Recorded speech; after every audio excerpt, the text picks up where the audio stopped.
கர்த்தருடைய பரிசுத்தமுள்ள நாமத்திற்கு ஸ்தோத்திரம். என்ற நாளின் கர்த்தருடைய வார்த்தையாக எரேமியா தீர்க்கதரிசியின் புஸ்தகம் 4வது அதிகாரம் 23வது வசனம். பூமியை பார்த்தேன், அது ஒழுங்கின்மையும் வெறுமையுமாய் இருந்தது.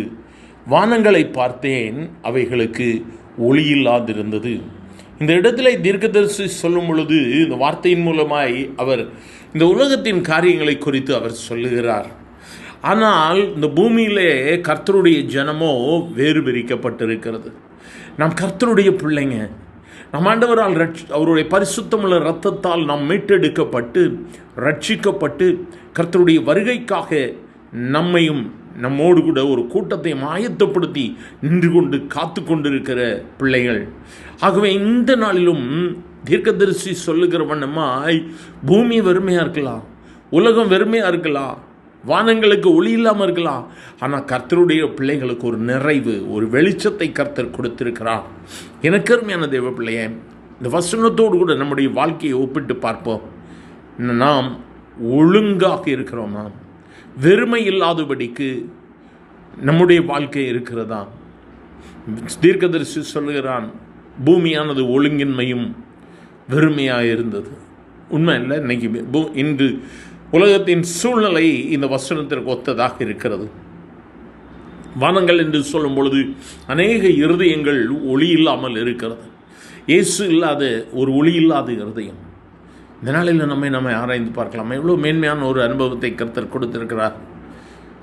எனக்கு அருமையானவர்களே, என் ஜனங்களோ மதியற்றவர்கள், என்னை அவர்கள் அறியாது இருக்கிறார்கள். அதுக்கு முந்தின வசனத்தில் ஆண்டவர் தீர்க்கதரிசி அப்படி தான் சொல்லி ஆரம்பிக்கிறார்.